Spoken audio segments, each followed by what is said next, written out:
The Daily Bread Devotions. Today's reflection with Pastor Jeff Elis Cupides. Brad Jeff, sana maganda na ang iyong internet signal. Brad, good morning. Hopefully, Brad. Uy! Good morning. Hopefully. Ayan.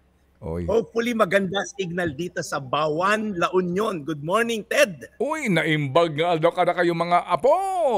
Ha? Good morning. Ano meron dyan sa La Union? Apo. Ako, Ted, meron tayong speaking engagement this morning. Around 400 people will come into this venue. Napakaganda. Air condition, napakalamig. Mm-hmm. At we're gonna talk about purpose and passion.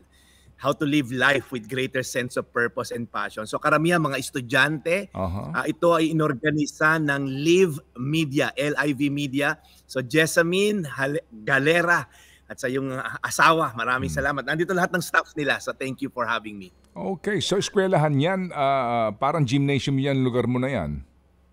Yeah, Bawang Gymnasium. Anong school to? Oo. Okay. ENCS. Yeah. Ayun, ENCS. sige po. So, mainam po ito at magkakaroon tayo ng magandang impormasyon para nga sa purpose. Yan, napaka-importante. Purpose. Yan din po sinasabi nga natin every morning, no? Yung pagbangon natin, Brad Jeff, kahit na ang dami mong naramdaman na sakit sa katawan mo. Tama.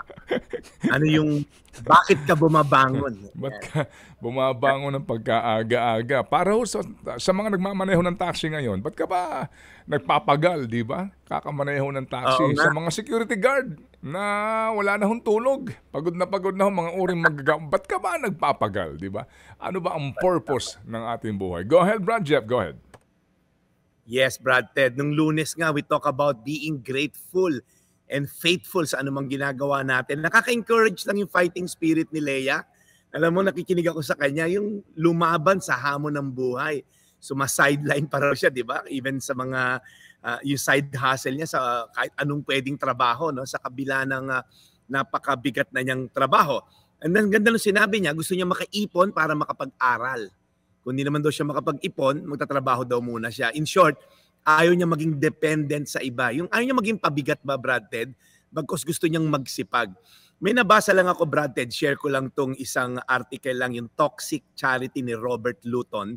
Sinabi rito yung 5 stages of dependency. Yung mga taong naging dependent na lang kahit saan, sistema, sa gobyerno, sa ibang tao.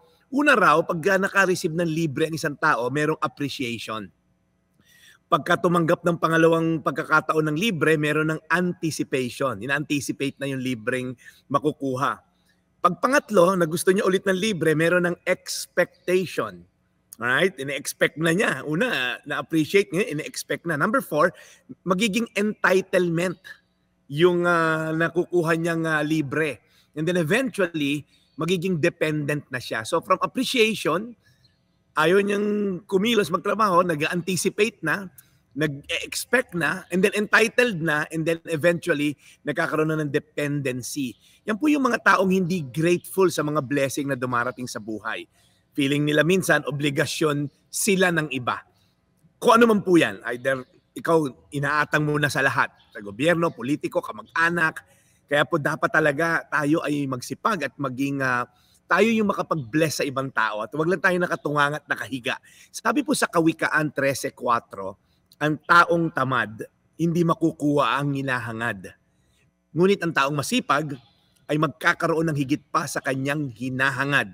Pasok na pasok kay Leia to. Dahil again, pag tayo po ay masipag, lagi tayong gumigising sa umaga upang may magawa at maging productive, darating ang time po, matatapat din yan. Pero kung tayo nakahilata, naghihintay tayo ng grasya kung saan man, malamang po walang makarating sa atin na blessing kung tayo nakatingala lang at nakatihaya at naghihintay. Again po, gusto po ng Diyos maging productive tayo. Kaya again, Ted, saludo ko sa mga taxi driver, mga uring manggagawa na binabanggit mo ting umaga, lumalaban ng patas despite sa hirap ng buhay. One day po, ako po'y naniniwala, yung blessing po is just around the corner. And the fact po na masipag kayo, that's already a blessing. Ibig sabihin, may lakas kasi kayo para gumising. So, sa mga taong tamad, baka panahon na po para bumangon at magsipag at huwag maging dependent kanino man kay Diyos, sa Diyos lamang para sa lakas at ating kalusugan. Tayo magdasal. Panginoon, salamat po sa pagkakataon na to na kami ay may lakas para magsipag at para, Lord, lumakas ang aming pangatawan. I-pursue yung pag-iipon natin individual. Dinadalangin namin, Lord, ang mga uring manggagawa na nagsisipag, mga kayod, mga laban ng bata. Lord, bless niyo po sila at magkaroon sila ng contentment and satisfaction sa kanilang trabaho. Dinadalangin din namin, Lord, yung mga taong nakadepend na lang, depende sa kamag-anak, may kaya, nakadepende sa anak, magulang. Lord, bigyan niyo po sila ng realization. Sila ay malakas. Kung hindi naman talaga sila nakabaldado, Lord, kaya nilang bumangon, magtrabaho, magsipag, magbenta ng mga bagay na kahit maliliit ng kita, basta kumita lang. Salamat, Lord, sa lakas na binigay mo sa amin. Sa pangalan ni Jesus. Amen. Amen. Panginoon, muli po kami nananalangin para po sa inyong pag-aalaga kay Brad Jeff. Siya po'y gabayan niyo today sa kanya pong importanteng misyon na ito and keep him safe and protected sa kanyang biyahe all the way pabalik po sa kanilang tahanan. And Lord, salamat po muli sa biyaya po ng araw na ito. In Jesus' name we pray. Amen. Okay, so bukas, Amen, Brad Ted. Mamaya ka na babalik ng Maynila?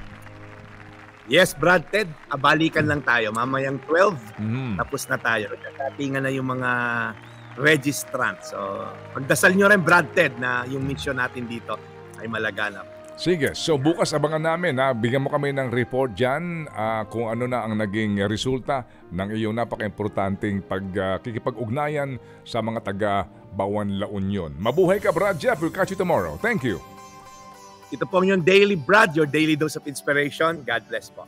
Thank you, serving the people, Brad Jeff Elisco Pides. Ted Filon at DJ Chacha. Ngayon, nasa Radyo 5, 92.3 News FM. Monday to Friday, 6 to 10 a.m.